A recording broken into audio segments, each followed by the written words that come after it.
मैं सरोज पांडे। बाबा बागेश्वर को मिलने लगी है जान से मारने की धमकी। आज दिन भर मैं चैनल पर देख रहा था समाचार पर कि बाबा बागेश्वर को किसी ने जान से मारने की धमकी दी है और धमकी देने वाले कोई सरदार जी थे। और मुझे अच्छी तरह याद है कि बाबा बागेश्वर ने कभी भी हिंदुओं, सनातनियों या सरदार सिखों के खिलाफ कभी कुछ कहा ही नहीं। चलिए ठीक है, नाम मैंने इसलिए भी नहीं लिया क्योंकि कुछ लोग नाम कमाने के लिए भी इस तरह की हरकत करते रहते हैं।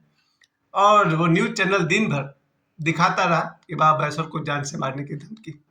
और इससे मुझे याद आ गया ओशो का वो ज़माना जब ओशो पंजाब अमृतसर में गए थे, वहाँ पर प्रवचन करने। 70 से पहले की बात है, जब उनके ऊपर भरी सभा में उन पर भी हमला हुआ था। खैर, दूसरा हमला तो जो पूना में हुआ था, आश्रम में हुआ था, वो भी किसी पंजाबी ने ही किया था। तो चलिए ठीक है, अब धीरेन्द्र शास्त्री को इतनी मान्यता तो मिलने लगी है, जैसे मान्यता कभी आचार्य रजनीश यानी कि भगवान रजनीश को मिलती थी।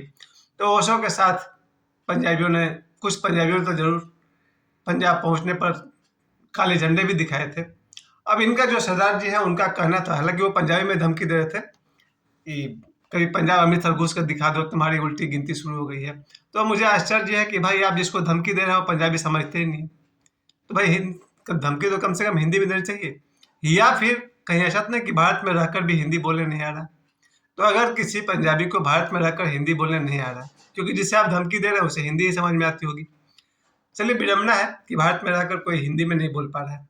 उसके साथ साथ मैंने दूसरी बात देखी कि दो शंकराचार्य बाबा बागेश्वर के खिलाफ बोल रहे हैं। एक शंकराचार्य का कहना है कि बाबा बागेश्वर जो हमेशा हनुमंत कथा सुनाते हैं या हिंदुओं के लिए जिस तरह के नारे लगाते हैं, वो सभी भाजपा के पक्ष में है। यानी कि स्वामी विमुक्तेश्वरानंद जी का कहना है कि बाबा बागेश्वर भाजपा के एजेंट हैं। ये मैंने आज सुबह देखा था समाचार में। तो इनका नाम भी बहुत हार्ड है, विमुक्तेश्वरानंद जी। इनका कहना है कि बाबा बागेश्वर भाजपा के एजेंट हैं और इन्हें श्री राम भद्राचार्य जी और बाबा बागेश्वर शंकराचार्य और संत भी नहीं मानते, क्योंकि इन्होंने हाल में एक सप्ताह पहले धारा 370 वापस लाने की बात कही थी।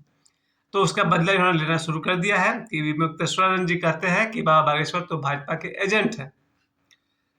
ये भी इसके साथ साथ एक और शंकराचार्य जी द्वारिका वाले, वो आज कह रहे थे कि बाबा बागेश्वर कहते हैं जात पात को हटाओ, जात पात को नहीं हटाया जा सकता है, वर्ण व्यवस्था और जाति पाति तो वेदों के काल से चला आ रहा है। तो बाबा बागेश्वर गलत कहते हैं कि जात पात को हटाया जाए, वर्ण व्यवस्था को मिटाया जाए। सोचने वाली बात है कि इसका उल्टा सत्य क्या है। इसका उल्टा सत्य यह है कि शंकराचार्य जी के अनुसार वर्ण व्यवस्था रहनी चाहिए, जाति पाति रहनी चाहिए। खैर, तो ये दो शंकराचार्यों का विरोध ये भी ओशो के समय में हो चुका है। 1970 से पहले जब ओशो पटना गांधी मैदान में आए थे, तो वहाँ उस समय के शंकराचार्य जी के साथ ओशो का जो शास्त्रार्थ हुआ था, उसमें माहौल गर्म हो गया था, लगभग मारपीट होने की नौबत आ गई थी। तो आज भी मैंने वही देखा कि बाबा बागेश्वर के खिलाफ दो शंकराचार्य खड़े हो गए हैं, जबकि मैं फिर कहता हूँ कि हिंदुओं और सनातनियों के खिलाफ बाबा बागेश्वर ने कुछ कहा ही नहीं है। तीसरी बात जो मैं बाबा बागेश्वर की तरफ देख रहा, आज उनका कथा भी शुरू हुआ मध्य प्रदेश में, तो मुझे आश्चर्य होता है कि जिस तरह से बाबा बागेश्वर के जो ये पद यात्रा जो हुआ 9 दिनों का, इसका विरोध अब पॉलिटिकल पार्टी कांग्रेस का भी एक नेता कुछ कह रहे थे आज, उससे मुझे दिखाई पड़ रहा था कि राम कथा कहने वाले के खिलाफ लोग बोलेंगे ही। जब तुलसीदास जी ने श्री रामचरितमानस की रचना की थी 16वीं शताब्दी में, 15वीं शताब्दी के बाद, तो उनका भी जमकर विरोध हुआ काशी में, और काशी के हिंदुओं ने ही विरोध किया था। तुलसीदास जी का विरोध बहुत हुआ था और हिंदू पंडितों ने, काशी के पंडितों ने विरोध किया था। तो फिर बाबा बागेश्वर जो आज प्रतिदिन भागवत कथा सुना रहे हैं या फिर हनुमंत कथा सुना रहे हैं, सुंदरकांड का पाठ कर रहे हैं, हनुमान चालीसा सुना रहे हैं, सुंदरकांड सुना रहे हैं, इनका विरोध तो होना ही था। क्योंकि भारत में अभी भी मैं कहता हूँ 20% लोग ऐसे हैं जो हिंदू और सनातन धर्म के खिलाफ हैं। और ये हिंदू सनातनी कम से कम 20% ऐसे हैं जो सनातन धर्म और हिंदू धर्म के ही खिलाफ है। बाकी 80% जरूर साथ है। खैर, मुझे तो यही कहना है कि बाबा बागेश्वर आपको लोगों ने बहुत अच्छी तरह से स्वीकार किया है, और मैं तो हमेशा जानता हूँ। आज जब इनकी कथा हो रही है शिवपुरी मध्य प्रदेश में, इनकी कुरेरा कोई गांव है, वहाँ पर इनकी कथा हो रही है। वहाँ पर WWE से 2 पहलवान भी आए हुए हैं भारत के, रिंकू और साथ में कोई एक है, अभी नाम नहीं बता पाऊंगा, मैं मैसेज में लिख दूंगा। तो बाबा बागेश्वर के चाहने वाले आज 100 करोड़ हैं, जिसमें से एक भी काफी है।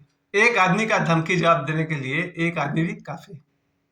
समझ रहे? जिस बाबा बागेश्वर को 100 करोड़ लोग पसंद करते हैं, तो एक आदमी के धमकी का जवाब देने के लिए एक आदमी भी काफी है। 100 करोड़ तो बहुत बड़ी बात है।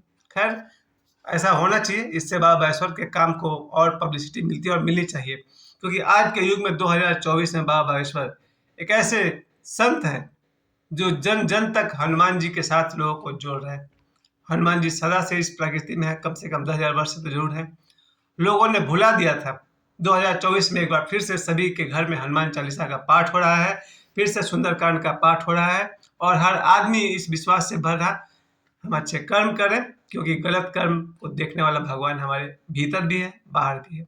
आज लोगों में धार्मिक भावना आ रही है, क्योंकि अब लोगों को समझ में आ रहा है कि गलत काम करने का फल हमें भोगना ही पड़ता है। यही सिखाते हैं हमारे धर्मशास्त्र, हमारे श्री रामचरितमानस कहिए या भागवत कहिए या फिर भगवान राम का जीवन हमें यही सिखाता है कि गलत काम करने का दुख हमें भोगना ही पड़ेगा। आज जन जन तक मैं देख रहा हूँ कि 100 करोड़ लोग जरूर प्रतिदिन हनुमान चालीसा का पाठ करते हैं। इसके अलावा आज हर हिंदू सनातनी बाबा बागेश्वर के थ्रू या अन्य संतों के थ्रू समझ गया है कि बुरे कर्मों का फल हमें भोगना ही पड़ेगा।